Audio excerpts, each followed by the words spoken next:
So, long time no see.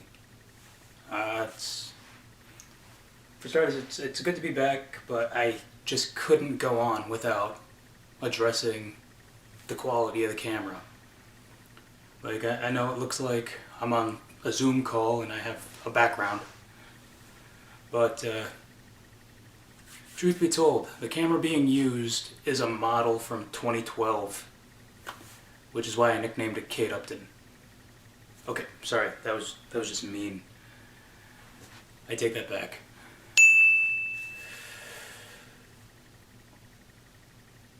So, with something that can only be described as nerd talk, I will fix the picture so you can enjoy the show and not be as distracted as I was originally making this video. So, there, I think that's a B-. What do you think? Okay, enjoy the show. So I went to Disney World a few months ago for my friend's birthday, and I filmed some stuff, and I decided, you know what, this would make a good promo for season 8. And so I put something together, and in hindsight, this is not promoting the show. This is a commercial for Disney World. I mean, take a look at this. My Disney trip started at Magic Kingdom, where, there's a lot to do here. Where to go first? Splash Mountain, Pirates of the Caribbean, if you want to see a man hiding from his ex-wife. Or even Casey's Corner to witness somebody who can actually play piano. Now, call me bad at marketing, but I think you can barely hear the call to action over the screams at Splash Mountain.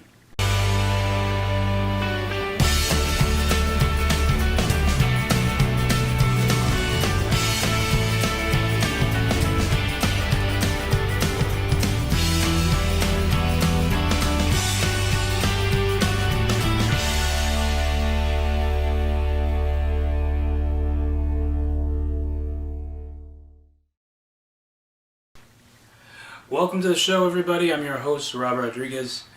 Now, it's been a while since we've met like this, the set behind me, the late night talk show aesthetic, welcoming you to the show minutes after we actually got started. I mean, that's like having a whole conversation and then saying, hey, how's it going? And I think we've established 4 years back that common sense doesn't exist on this show. So this is season 8, ladies and gentlemen, and I hope you enjoyed our new opening credits and our brand new studio behind me. Now, for those of you who think it looks fairly similar to our last two,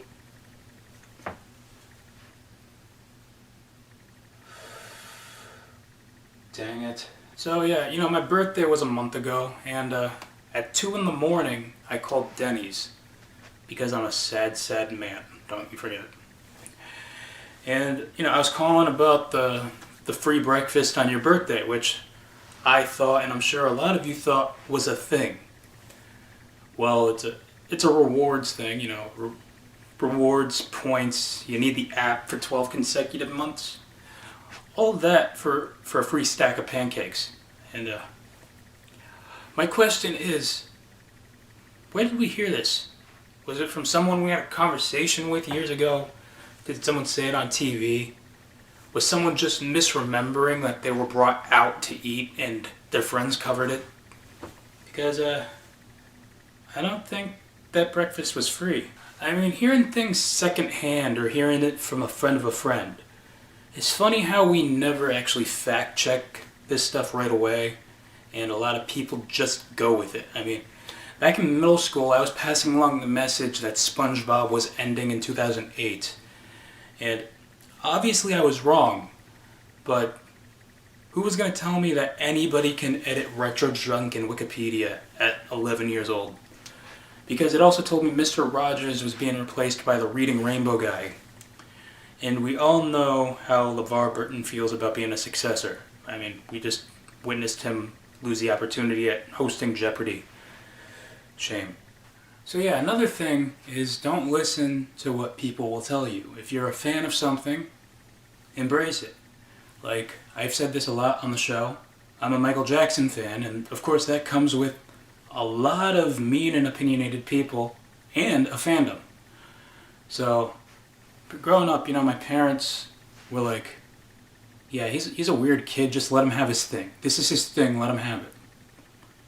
And, I would just listen to the music, but I would never listen to the lyrics clearly, because when I was much older, shamefully 23, I started listening to the lyrics, and then I'm like, I used to listen to this stuff with my parents in the room, and then lyrics like this would pop up.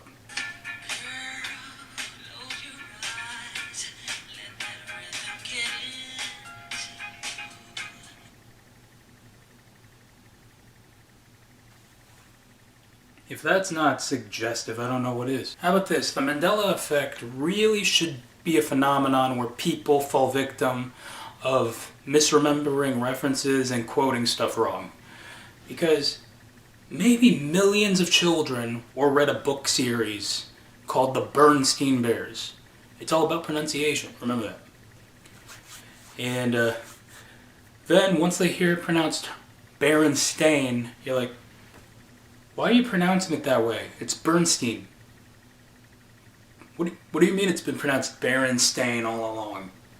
Next you're going to tell me Curious George doesn't have a tail and the Monopoly guy doesn't wear a monocle. They don't. So you're telling me my whole life's been a lie, huh? I feel a lot of us are built to not notice something unless someone tells us. Like, the Purdue guys are hiding vegetables in the chicken nuggets. I wouldn't notice if you didn't tell me. Retail. Why are these hair dryers the same hair dryer, but this one's more expensive than the other one? Well, that one comes with a spare bag and travel case. So worth the extra $7 for the same product, serial number, and everything. I ask for a Coke and you hand me a Pepsi. What kind of mad individual does that? So I'm sure a lot of you have heard of the placebo effect. If not, I'm going to flash the definition on screen really quick. Funny thing is, I wanted to get Gilbert Gottfried to read the definition, but then I tested positive for COVID and missed a lot of work, so missed opportunity.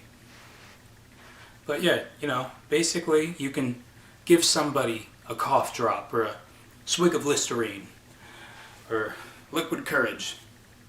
No, not liquid courage. Don't do that. And you could tell them, this will help you. I got you. On the Father, the Son, and the House of Gucci. I can hook you up. Kind of similar to when SpongeBob and Patrick were selling chocolate bars and told some old ladies that they can rub it on their skin and it'll make them live forever. What are they selling? Chocolate! And somehow you convinced them that it was helping, but then they realize it was in them all along. I mean, they tried, they focused. That was all them. It's all about drive, it's all about power. Well, we have a lot of show to fill, so that being said, I'm gonna need a minute.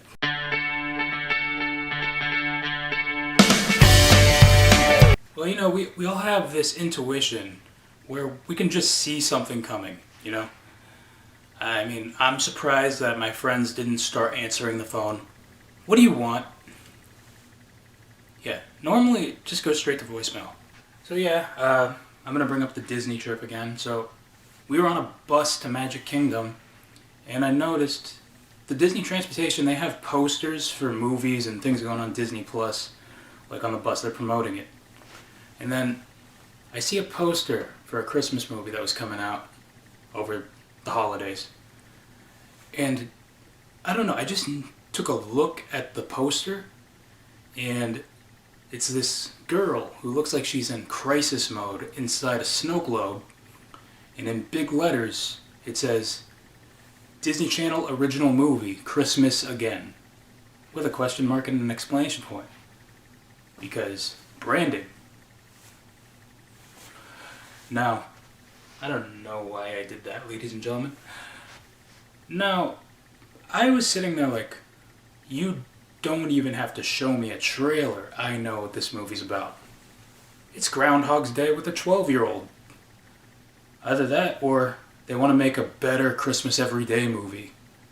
Yeah, show them Fairly Odd People whose boss... Yeah, I'm probably not going to see it. YouTube clips, maybe.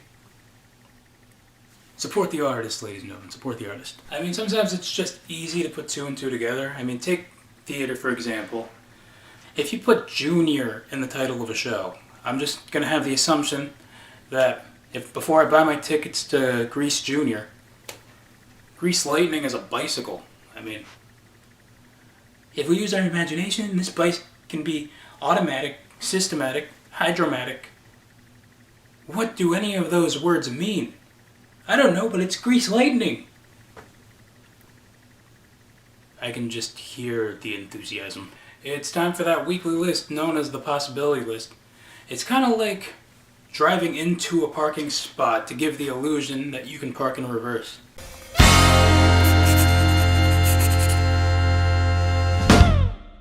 Alright, this week's list is titled 5 Rejected Song Titles. Alright, no hesitating with this one whatsoever. Number 5, Gayle, who wrote the song ABCDEFU. Rejected song title, LMFAO. Alright, number 4, Maroon 5 wrote Beautiful Mistakes. Rejected title is Remotely Attractive Accidents. Number 3, Billie Eilish has Happier Than Ever. Rejected title, I'm Fine.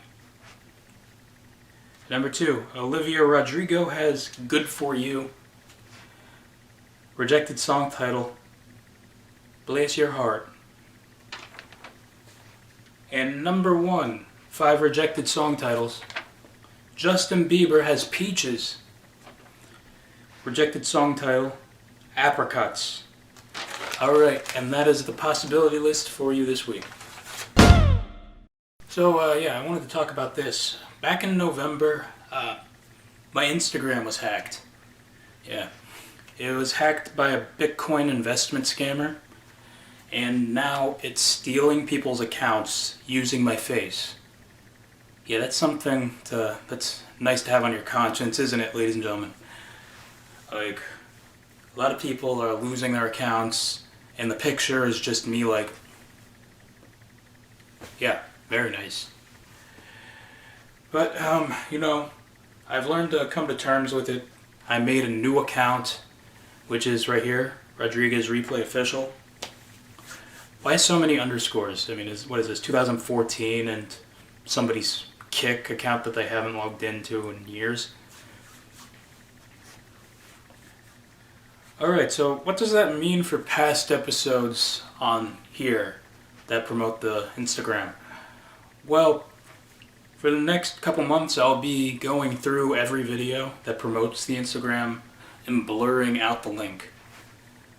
Like, think about it. I've been on for quite some time. It would be funny to come across a video where the Instagram link is blurred out, but the Vine link is fully intact, isn't it? Isn't that right? So, in closing, if Rodriguez_replay sends you a message about Bitcoin investment or a money giveaway, please report it, block it. It's not me anymore. And thank you for coming to my TED Talk. That is the show for you this week. You know how to follow me on social media, my updated social media. And I will see you next time. And Mom, I hope you're enjoying your second year in paradise. All right. Have a good one.